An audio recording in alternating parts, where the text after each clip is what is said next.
and then they just got bought by JP Morgan Chase, right? I think so. I'm just throwing out bank names. I have no idea what I'm talking about. But basically, we thought we were going to get smaller rates. And move on from me. What the f- am I talking about here?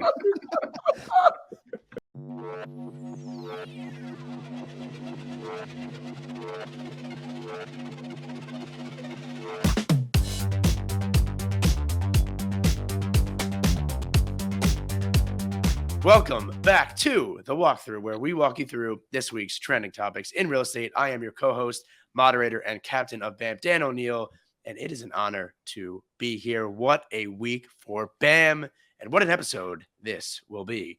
To help me further articulate why this has been such an incredible week, joining me, as always, the influencer, my co-host, Mr. Eric Simon, aka the Broke Agent. Eric, it's great to see you. And before we get into the show, we do a lot of chirping here, right?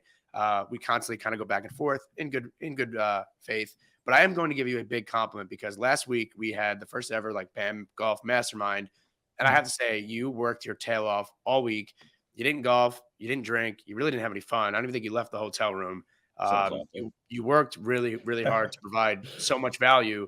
So I wanted to say sincerely, before we start chirping each other, great job. And how are you? Well, thank you. I'm doing great. I'm here to help you articulate everything that has happened with BAM this week. We have two unbelievable guests here with us today, and I can't wait to hear what they have to say about all of the BAM versus Barstool shit coming up. All right, little teaser. We also, on today's show, have two returning guests, and we are starting with the massive agent, the biggest biceps in real estate. Not a big deal. Mr. Dustin Brohm. Dustin, what is up? How you doing? What's up? Good to see you guys.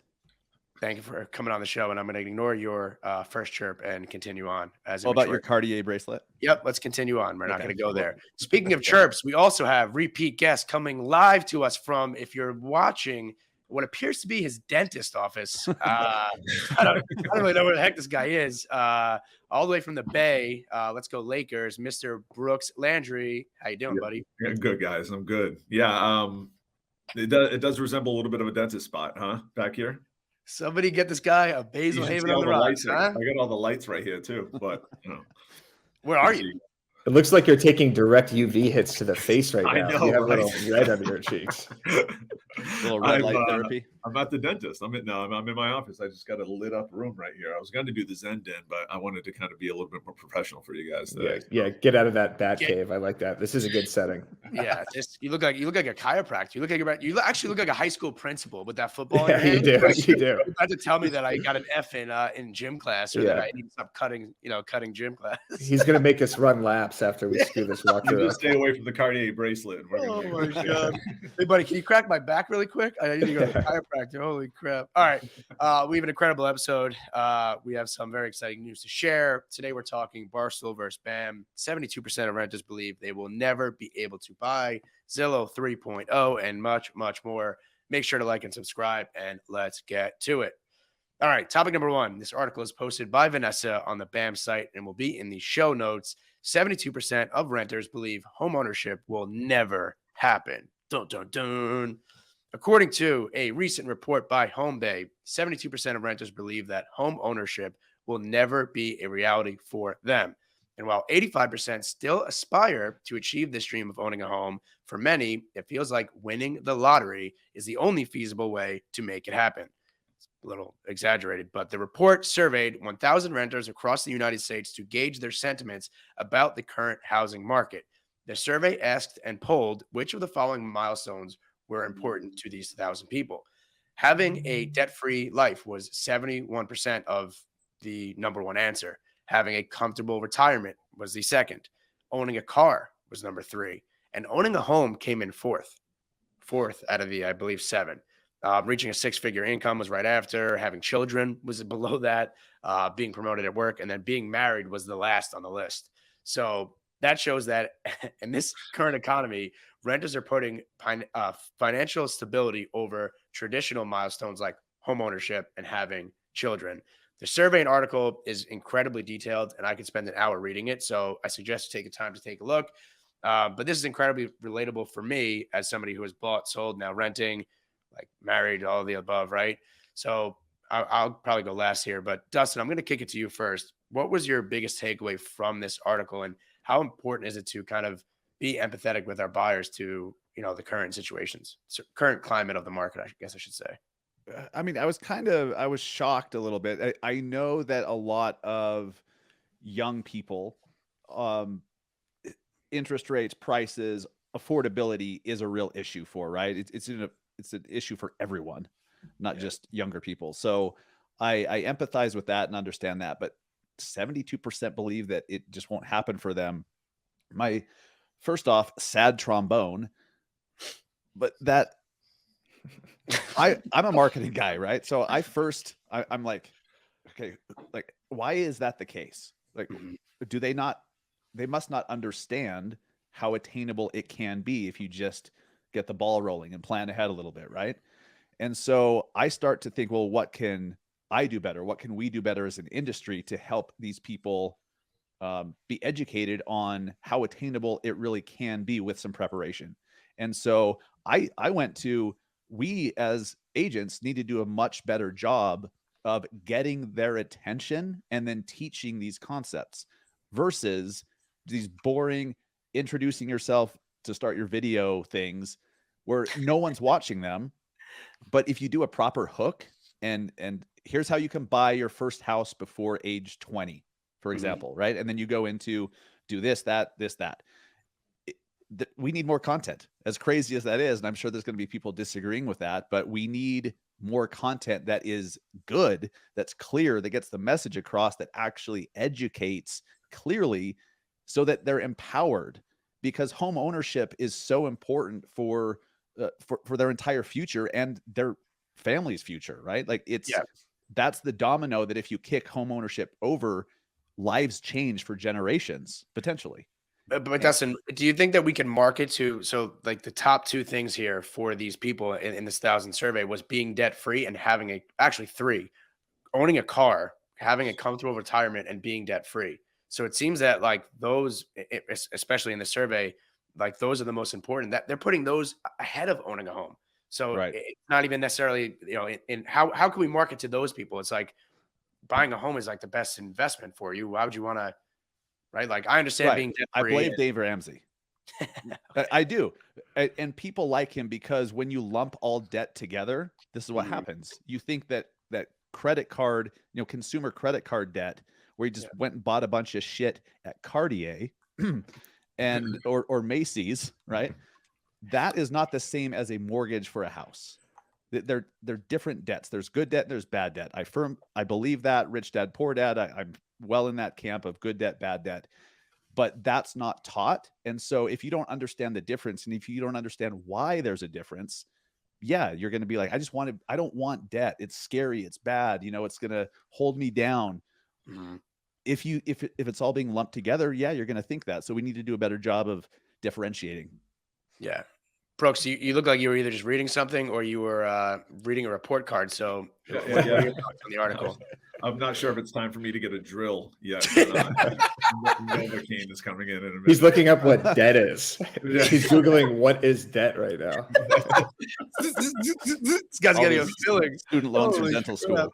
No, I was looking up Nestman. If you guys are familiar with Nestman, so it's a disturbing article. It's kind of a sad article, right? The fact that a majority of the people think that they'll never have an opportunity being able to purchase real estate, and they're looking at something as owning a car, having a car paid off as being a little bit more valuable than a depreciating asset over an appreciating asset, which is mind blowing. I mean, just kind of going through that, it looks like selling your plasma was like number 4 on the list. Like, what the fuck? What are we talking about? All right. The context behind that, because that was what I was going to tee up next, is in this article, they asked, would you be willing to make any of the following sacrifices to be able to own a home? And somebody said sell their plasma. So that was okay. Continue. Yeah, I mean, what were the age groups of the people that were that were polled here. And I think a lot of this kind of always goes back to education, right? I mean, there's so many other platforms that you can get into of being able to purchase real estate. You don't necessarily, that first home you buy isn't the forever home. It could be the property you move into, turns into an investment property. You kind of scrape whatever you need to do to get together in order to get into the property, move on from there, build your portfolio. There's a company called Nestment that is essentially it's a company that essentially funds people, a group of friends, in order to purchase fractional pieces of a property. The four of us could go in and buy a home. If I got 5%, Dustin's got 10, whatever the case, you spent a ton on the Cartier bracelets. You don't have enough to kind of move over. And then maybe Eric picks up the pack. The four of us can buy homes, right? where it makes it a little bit easier to at least own something that's appreciating versus buying a car, having it paid off, and going to Tulum on the weekends. That's a fair point. Some of the things that these people wrote down that they would do, in order to, like, I didn't even know you could sell. What does selling your plasma even mean? I have no idea. Eric, speaking of selling your plasma, what were your thoughts on this as somebody that is renting right now? I mean, we continue to harp on it. I am too. I mean, I don't share any of the sentiments of the article necessarily or the survey, but what were your thoughts on this as somebody that's renting? I will just say anecdotally, there was someone in my fraternity who, instead of taking a summer internship, went to the sperm bank, and he apparently was, a high price donor because he was like 6'4". He played hockey. He went to USC. Are you talking about yourself? Oh wait, that's me. Of course, yeah, exactly.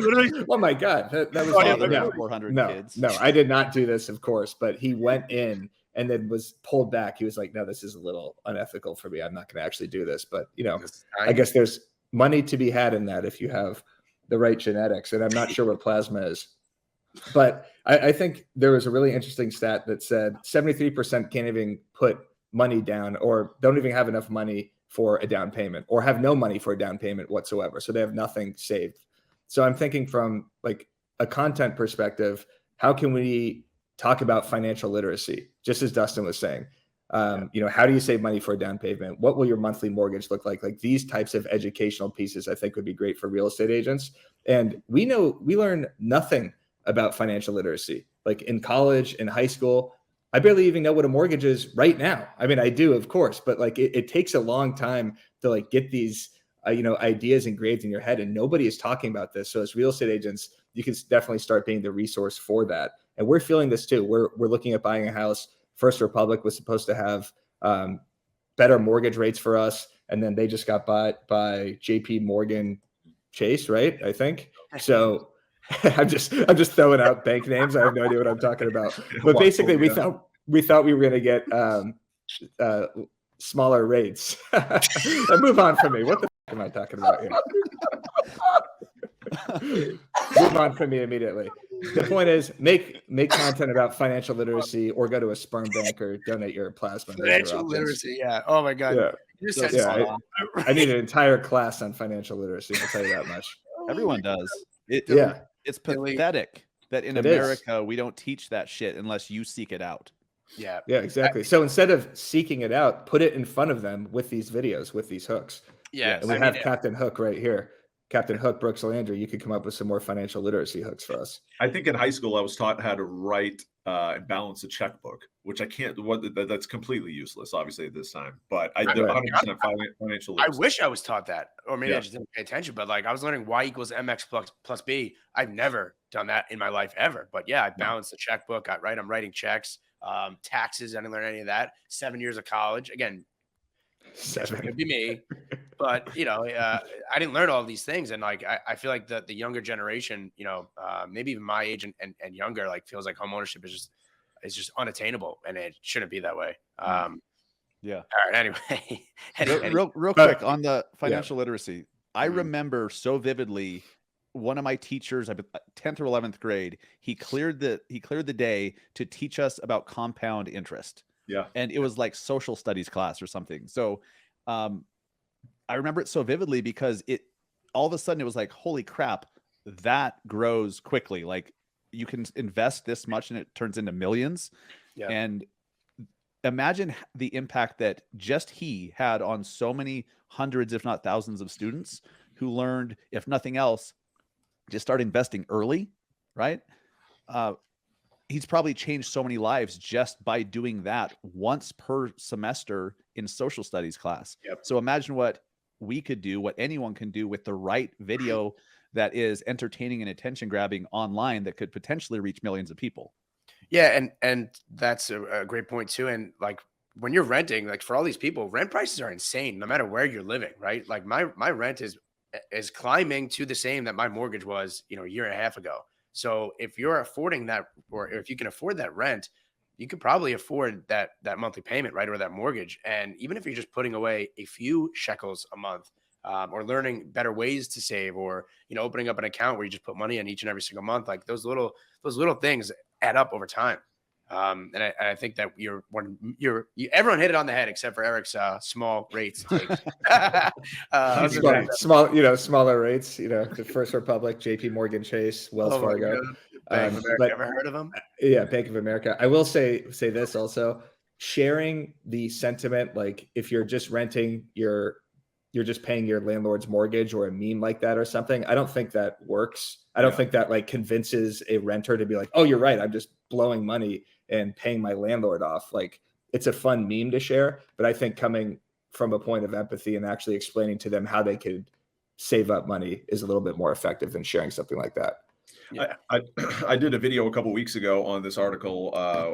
I think it was Wall Street Journal came out and said something along the lines of like 3 million adults are owning make $150,000 a year would rather rent. And after sending that out, I got a ton of engagement on that from renters. Like, this is why, why not have somebody else take care of the issues of the property? Why not have them fix the toilets or whatever the case may be when interest rates are where they're at and the values are so high?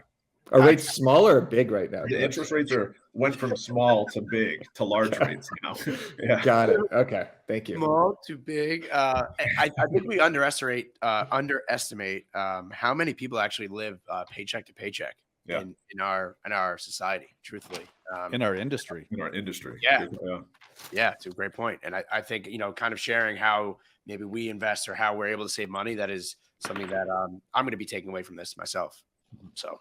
All right, moving on to topic numero dos. Let us know how you are communicating with renters and how you're leading with empathy in the comments. Do that, please. All right, topic number 2, MrBeast.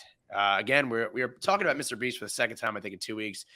Really, basically, just because of the algorithm here. But to summarize, this is another BAM article here, another good read. But to summarize, MrBeast, who has a net worth of $54 million, cha-ching, keep the change. Where did they get that number from? I don't know. The same place He's got to be worth more. Dustin. He got offered $1 billion. Amazon, maybe. Continuing on. Yeah.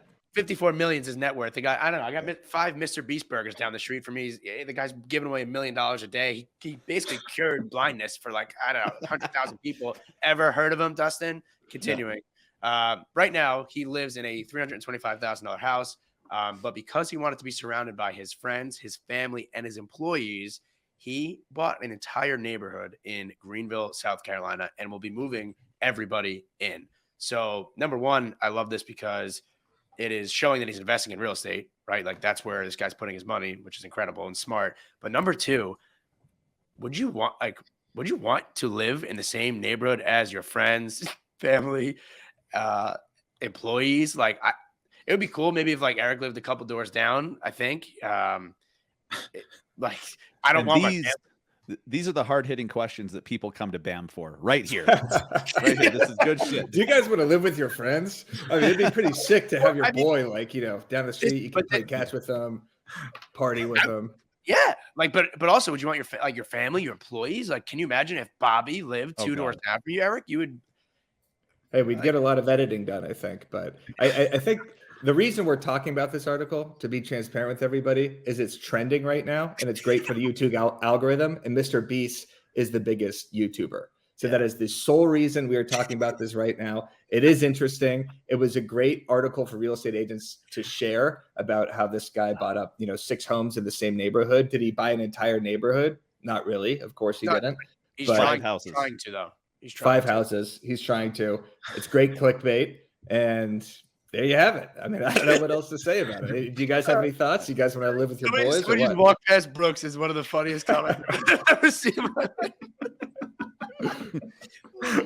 Brooks, what do you think about MrBeast buying up this neighborhood? Is there anything that we could pull value out of this, or are we just No. talking here? We're Help just us kinda save the talking. segment. Yeah, no. I mean, I don't want to live around my guys, my boys. It's the last thing I want. I'm around them Yeah. all the time. Yeah. They just No. walk past you right now. Right. Yeah. Brooks, you got your boys behind you right now. Take a look behind you. Take a look behind you, Brooks. Wait, Dustin, was Brooks your history teacher that taught you about compound interest? Social studies. Yeah. Compound interest. We block off the end of the day. Yeah. No, who wants to do this? I mean, his chair. I've just I had to look him up a little bit. Obviously, I know who the guy is, but 5.5 million pounds of food he's donated, 4.5 million meals to nearly 300,000 people. This guy's out there He's a buying beast. neighborhoods. He's not buying neighborhoods. He bought a handful of properties, right? That's really what it was. Do you have I mean- a fake tattoo on your arm there? Is that a sticker? It says Cartier. Is that a jailhouse? Is that a Detroit Tigers logo? What is It actually says Broke Agent Media. Love it. All right, let's move beyond this Yeah, MrBeast segment. This is But by the way, No. he's 25. So Yes. that last article about homeownership unattainable, MrBeast is 25. Yep. yeah, and just bought an entire neighborhood. So Yeah. there you go. Let's That 25. I mean, were you guys investing? I was not yet. I had just I was got into losing the my industry. ass at 25. I was broke. I lost Yeah. every Yeah. home that I invested in. Yep. Yep. So it is impressive. So obviously follow suit in what people are doing that are successful and that will continue to be successful, like a MrBeast. All right, moving on. I have been salivating to talk about this. All right, we have a big announcement. Eric, I will let you lead this off because this is really your thing here. Barstool versus BAM. Oh boy, here we go. Eric. So a couple of days ago, I'm sitting in the Naples hotel room in Florida. Byron texts me saying, "Listen to this." 10 minutes in, it is the Kirk Minahan show. Kirk Minahan is a popular broadcaster. He works for Barstool Sports. He's one of the most talented broadcasters ever, I'd say, in terms of being like an actual personality. He's a shock jock. He's from Boston. He had an extremely popular radio show. And then out of nowhere, he says, "Hey, Dave, you should start a real estate podcast." Dave Cullinane he's talking to. Dave Cullinane is the producer on his show. You can't even see his face on the show. Dave says, "Oh man, we'd fucking crush a real estate podcast. We would crush all the competition out there. Everything else out there is gross." There's this guy, Byron, Lazine, and Nicole White, who do a podcast called The Real Word, and it's awful. And he basically just goes off on them and says that whatever. Basically says that what he would do would be so much better, which is the classic thing someone would say who's not producing any sort of real estate content, or someone who has either fallen out of the real estate business and happens to be the producer of this Kirk Minahan show. Then Byron very tactfully responds on The Real Word, plays the clip, responds to it, and invites Dave Cullinane to debate him about real estate knowledge or whatever the hell they're going to talk about, and to see if Dave can provide Byron with reasons why he thinks he would produce a better podcast. Then I tweet out this, "Haley, if you could pull this up," because we wanted to poke the bear a little bit. We wanted to see if we could actually engage with the Barstool platform. So I tweeted, "Some fool at Barstool Sports and the Kirk Minahan show just attacked BAM. Pretty sure his name is Dave Cullinane. We'd love to see him debate Byron Lazine and do anything besides talk shit." And then I tweeted the clip at them. The Kirk Minahan show and Kirk retweeted this. And then we had the Minifans viciously attacking for basically the next 24 hours. Now, and these are people you don't want to mess with. These are like, 600,000 they are views. ravenous. They are loyal. They are just this out of any show, maybe on Barstool or any talent within Barstool. Like, these are the people you just don't want to mess with. And they are very loyal to Kirk. Yes, they are very loyal to Kirk. And I think they're in on the joke too, because they think that Dave probably has no idea what he's talking about when it comes to real estate and possibly producing content. So there's a lot of people that are already on Byron's side. In fact, they had a fake Byron Lazine call into the Kirk Minahan show yesterday, I think, to like intimidate Dave, which is hilarious. So their fans are actually really funny. Like, they were tweeting some crazy stuff at me, but a lot of like funny content as well. So I just think it was kind of a master class in how to ride the momentum of a little bit of a controversy. Like, we pulled a clip from it. We reacted to the clip. We tweeted at them. We DM'd the producer. The producer set it up. And now we have an actual debate on Monday. It's going to be simulcast on our stream on BAM and the Kirk Minahan show, which has a great audience. So I'm really pumped about it. It's going to be Byron versus Dave. Yeah, I mean, and it's also a masterclass. Like Byron did it very respectfully, right? He just said, "Hey, listen, if you guys want to do a debate, we have a clip from the actual show from last night with Kirk kind of explaining it too, and I definitely want to play that in a second." I just can't believe like that this is even happening. Like it's the impressions that you guys are getting on Twitter, this back and forth. It's doing numbers for their show, and it's also, I mean, your tweet had like 630,000 views. I think Byron's too. Even so, fact, Ryan Whitney, who is like my GOAT, I am like the biggest hockey fan in the world, my favorite podcast, Ryan Whitney from the Clouds tweets at Byron, defending Byron, like making fun of this guy, Dave, like chirping Dave. It's unbelievable. And I can't believe this is real life. I am so excited. I've been a fan of their show for a long time. And can we play the Haley, can you pull up the clip from Kirk's show last night where he calls Byron a psychopath? It's so funny. And this is in response to Byron's response, right? Yes, correct. Okay. It wound up being one of the wild days in show history yesterday because sneaky wild days. And all of a sudden, this lunatic fucking real estate guy popped. I don't know. Sneakers probably thinks it's all fake, right? It's all contrived. Well, I think Dave definitely knows That guy looks like Byron. Oh, That's do? probably true. never sure he's friends with him. He's in the real estate business. And that You think Cullinane's in the real estate business? That's all in that podcast. And Oh, so you think Yeah, right. it was like he dropped that podcast name and they knew he was going to do this? Yeah. It's all orchestrated? Yeah. No, it was Oh, legitimately wow. the only real estate podcast I could have named on the spot. It's the only one I remember. Do you find it strange? And I could be completely wrong. Do you find it strange that it has a couple hundred reviews on Apple? They each have like 2,000 followers. but the podcast 64,000. itself has like 70,000. He Twitter followers? explained this to me. I did. Yeah. yeah. Doesn't make any There may sense. be a reason. No, There they, may be they like, partnered with somebody. so they bought followers. No. They, well, I don't know what they did with their podcast, I'm but trying to they, get back in that top 50. I don't know. Yeah. We got to buy It's him. very important. We got to buy him. They had I'm just saying. they had their own podcast years ago with Yeah. no promotion. It was just them building it on their own, basically, yeah, to yeah. some extent. Yeah. And then they partnered with I'll call them an influencer. They partnered that broke agent Who's account. that? The broke agent, the one who tweeted the original clip. Okay, so where? Okay. Yeah, I know. It's So, crazy. so this guy who's a lunatic, but at least seems like, is he on the joke? Or he seems very sensitive. I'm always confused. who's by that this? stuff. Byron Lazine. Okay, so I reached out to him and I said, "Cullinane's an idiot. You're welcome on here anytime to broker." Yeah. it." Threw him right under the Thank you bus, for huh? that. Yeah. So, Both sides. So they So- reacted to. I had no memory. Like I don't remember you talking about this real estate podcast. So you're talking about this real estate podcast, Yeah.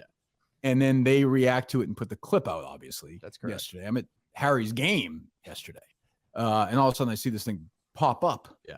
So I don't. I was confused, and I'm retweeting everybody. So go ahead. here's what I'll say to Dave and to Barstool Sports. If you want to take us down, go for it. Maybe you could This come is on Byron. BAM and we could do a little debate since you're so good and you know so much about the industry. If you want to actually compete, your real estate knowledge against ours, and you can bring your friend. She sounded very Do they pleasant. edit the show like this, or is that a clip? Yeah, they're trying to be kind of that trendy social media clip where it's no silence, no anything. It just goes like that. Okay.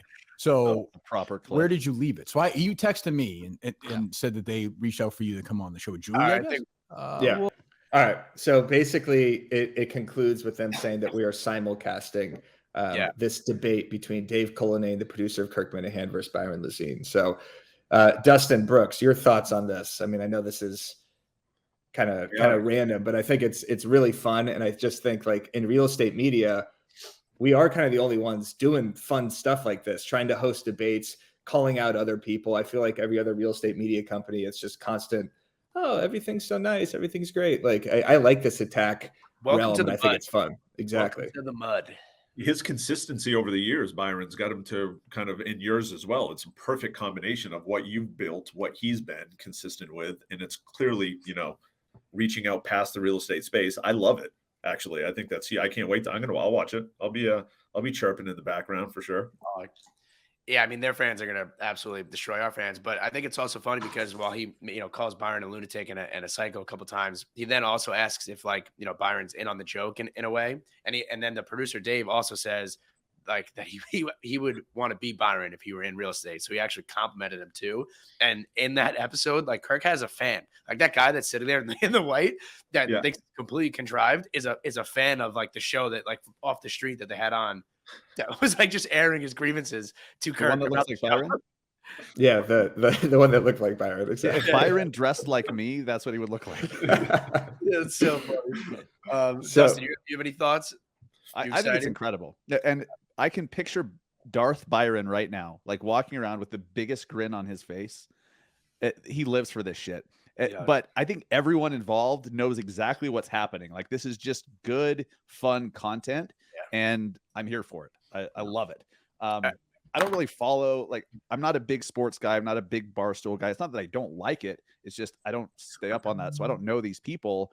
But now they're on my radar just because of this little spat. Like, it's incredible marketing.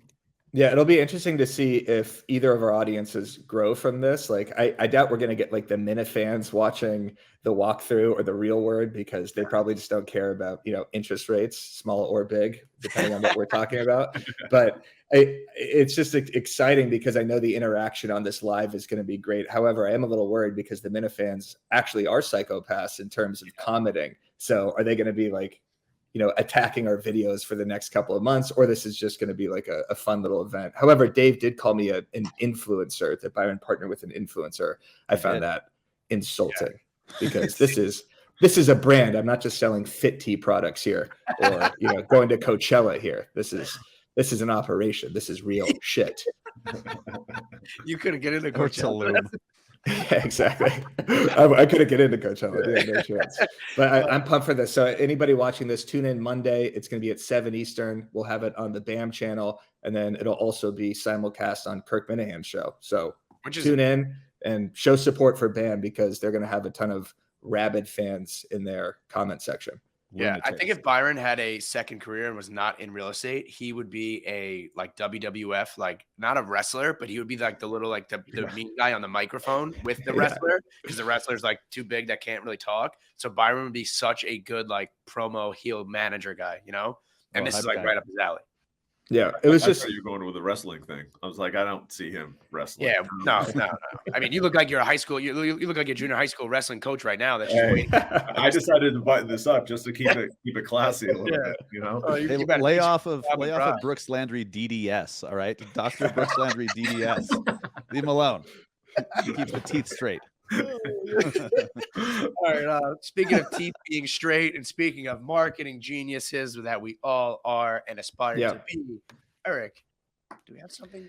Yeah, we do. If you are interested in taking your marketing game from rookie to rock star, from rookie to Brooks Landry, look no further than Jason Pantana's Marketing Pro. We are true believers that marketing can make or break your brand and business. Become a marketing pro by purchasing one or all of Pantana's 3 modules: Cracking the Social Code, Google Business Boss, and Inbox Hero. Our listeners will also get a 10% discount by using code BAMPRO at checkout. Visit tomferry.com/MPB/ and there's a link down in the description. Boom. That's an ad read, buddy. Welcome back to LA. And I think it also includes Brooks, you took that class. It includes your doctorate, right?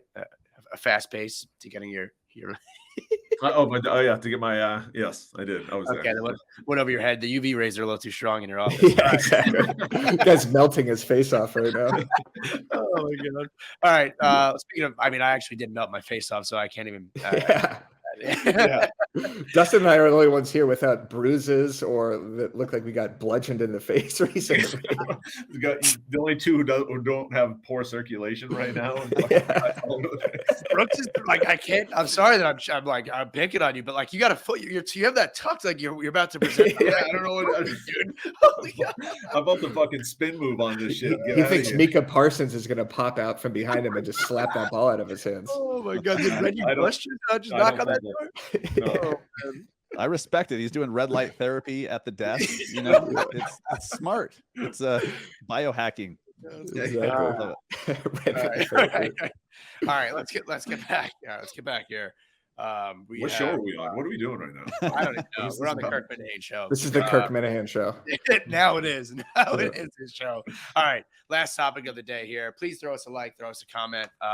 We need troops this week. We need full force, please. So the last topic here is Zillow 3.0, and is it working? We tried to pull this article from Inman. Inman just released a new level of subscription. In which how much is that, Dan? It is $2,500 per year. That's it. It's a deal. It's pretty pricey. Not really even sure what it No wonder includes. why these people can't afford homes. They're just keep getting upsold on Inman subscriptions. It's $40,000 a year to read an article about Zillow now. This is insane. Two of those subscriptions is a Cartier bracelet. I mean, that's Exactly. right. Like that's a lot of money. So I don't have enough Shroot bucks to pay for that. So can't really dive a whole lot. So we have no idea about this article. We have no idea, but I do have local market experience as to what this could potentially be, because I did just lose my Zillow rep. Shout out to Andre. He deserves it. He's the man. Long story short, I'm on my biweekly call, and he's explaining what we're doing right, what we're doing wrong. And at the end of the call, he goes, "Yeah, I got some bad news." So I think he's going to say that we're like off of Zillow, we're done. And he goes, "I got promoted, and I'm going to be leaving you, so I'm sorry." So I immediately just go. He's like, I mean, I'm so sorry. Congratulations. Good, congrats, man. You deserve it. But so long story short, he went on to explain that what they're doing, they're releasing this in certain markets. I believe it's Raleigh and Austin. They're basically just a one-stop shop. They're opening up Zillow Mortgage, Zillow Title, Zillow Attorney. Like, you can do everything through Zillow as a partner. So I guess my question is, and I know that they're just doing this as a beta, but it's doing very, very well. So if they now go on to release this in other markets, like, are they coming close to becoming a brokerage? Will they go that route? Like, how will this affect us, right? Like, Redfin has those agents that just make 50 grand a year. Was it everybody have allergies now? Yes. Coughing.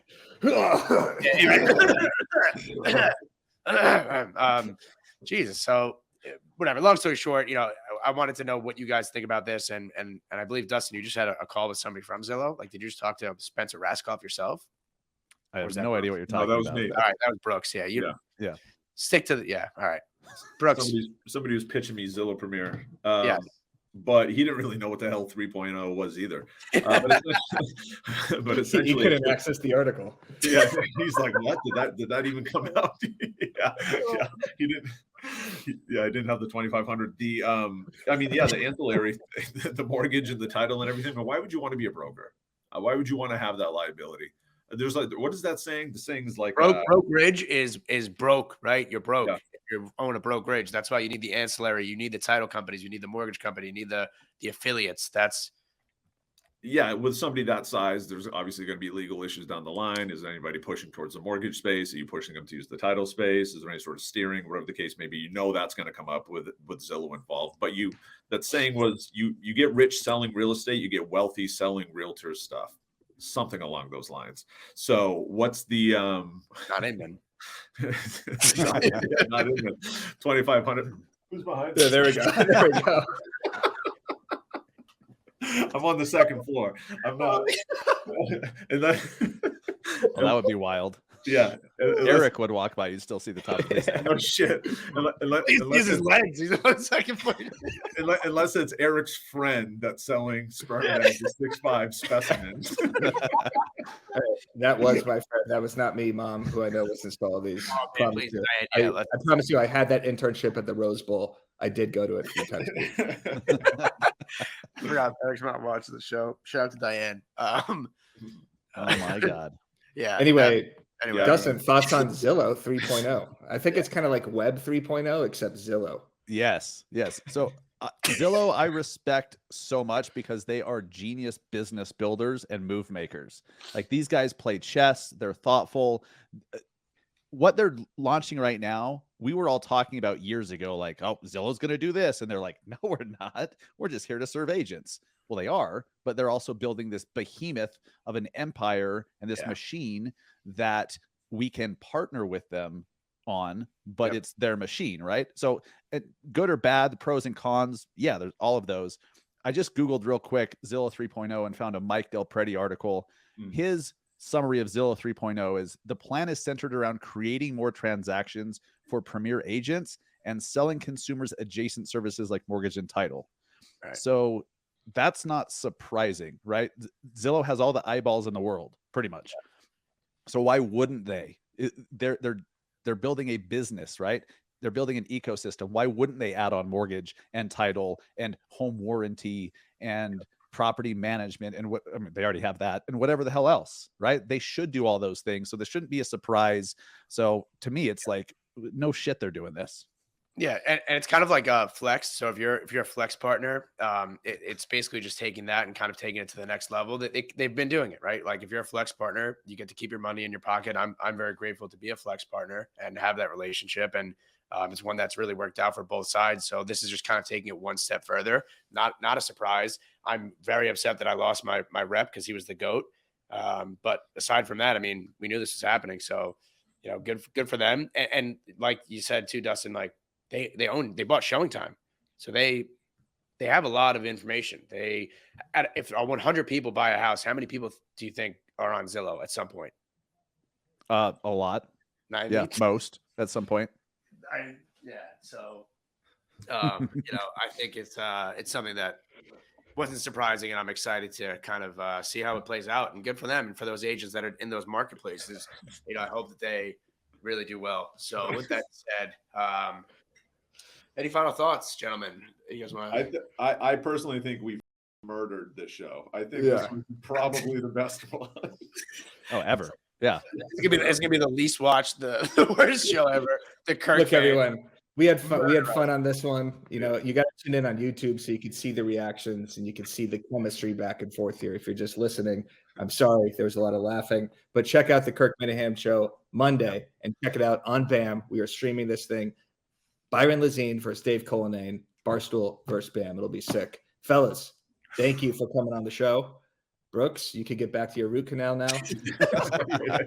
Also, you can go to the gun range. Dan, you should go to Dan, you should go to the hospital. You should go to the hospital immediately and get your nose stitched up. I'm gonna get microbladed. I'm gonna go listen to Dave Ramsey and find out what an interest rate is. You go to Best Buy and get a new camera setup as the CEO of the content guy. My God, I mean, dude, my mic exploded. I'm watching a black and white television, looking at your box over here. I'm getting an Ethernet cable soon. So anyway, this episode is the GOAT of the walkthrough series.